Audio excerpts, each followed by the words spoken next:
അസ്സലാമലൈക്കും. Hello guys, ഇത് പണ്ടത്തെ എൻ്റെ 15 വയസ്സിലുള്ള അന്നുണ്ടാക്കിയ എൻ്റെ ഉമ്മ ഉണ്ടാക്കി തന്ന ചീരോ കഞ്ഞീൻ്റെ റെസിപ്പിയാണ് ഇടുന്നത്.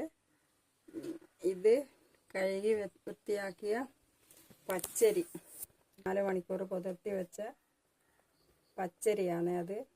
പിന്നെ അത് മിക്സിയിൽ നല്ലോണം അരച്ചെടുത്തിട്ട് അടുപ്പിൽ വെച്ച് നല്ലോണം കാച്ചി എടുക്കാൻ വേണ്ടിയിട്ടാണ് അതിൻ്റെ ചീരോ കഞ്ഞീൻ്റെ റെസിപ്പി ആയി.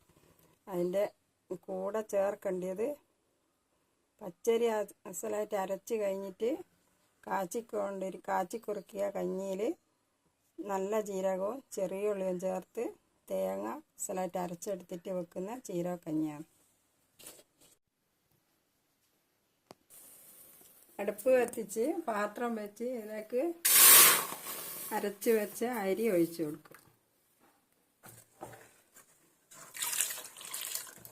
ഇത് നമ്മളെ വീട്ടിലുണ്ടാക്കിയ മുള്ളൻ ചക്കയാണ്. നല്ല അടിപൊളി മുള്ളൻ ചക്ക. പഴുത്തിട്ട് നല്ല ഞെങ്ങുന്നുണ്ട്. ഇത് നോമ്പ് ഓർക്കുമ്പോൾ തിന്നാൽ നമുക്ക് ഉണ്ടാക്കിയ ഒരു മുറം പച്ചക്കറി കേട്ടോ. എല്ലാവരും ഒരു ലൈക്ക് കൊടുക്കണേ. ഇവിടെ റെഡിയാകാൻ പോകുന്നുണ്ട്. ഇതിലേക്ക് നമ്മൾ പറഞ്ഞ നല്ല ജീരകവും തേങ്ങയും ചെറിയ ഉള്ളിയും കൂട്ടി ചേർത്ത് അരച്ചതിലൊഴിച്ച് കഴിഞ്ഞിപ്പോൾ നല്ലോണം പതിക്കുന്നത് വരെ ഇളക്കി റെഡിയാക്കി എടുക്കും. നമ്മളെ കഞ്ഞിക്ക് ചെറിയ തള വരുന്നുണ്ട്. നമുക്കതിന് ആവശ്യത്തിനുള്ള ഉപ്പ് ഇട്ട് കൊടുക്കും. ഇളക്കിക്കൊണ്ടായിരിക്കണം കേട്ടോ. ചെറിയ കപ്പിന് അരിയെ പച്ചരിയെ എടുക്കാവൂ. ഞാനിപ്പം കുറച്ച് കൂടുതൽ ആളുകളുണ്ടാകുന്ന കുറച്ച് കൂടുതൽ പച്ചരി എടുത്തത്. 4 മണിക്കൂർ പച്ചരി പുതിർത്തി വെച്ചിട്ട് മിക്സിയിൽ അരച്ച് ചെറിയ ജീരകവും ചെറിയ ഉള്ളിയും അരമുറി തേങ്ങയും ചേർത്തിട്ട് അരച്ച് ചേർത്ത് ഇളക്കി പാകത്തിന് ഉപ്പിട്ട് ഇറക്കി വെക്കുക. വെച്ച് കുറച്ച് നെയ്യ് ഒഴിച്ച് കൊടുത്ത്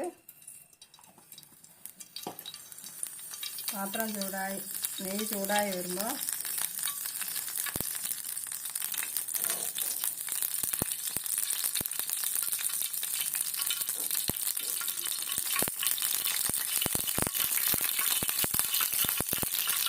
ഇതിനകത്ത് കുറച്ച് ചെറിയ ഉള്ളി ചേർക്കും.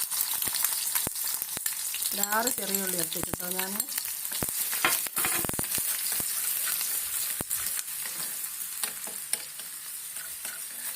മൂന്ന് സ്പൂണ് നെയ്യ് എടുത്തിട്ട് അതിനകത്ത് ചെറിയ ഉള്ളി ഇട്ടിട്ട് നല്ല ബ്രൗൺ കളറായി വരുമ്പോൾ നമുക്കത് കഞ്ഞിയിലേക്ക് ചേർത്ത് കൊടുക്കാം. ജീരക കഞ്ഞി ഇവിടെ റെഡിയായി വന്നു. ലൈക്കും സബ്സ്ക്രൈബും ഷെയറും എല്ലാവരും ചെയ്യണം.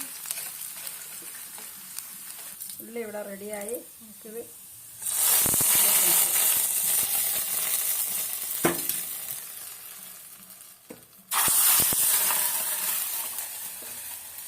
അടിപൊളി സൂപ്പർ കഞ്ഞി.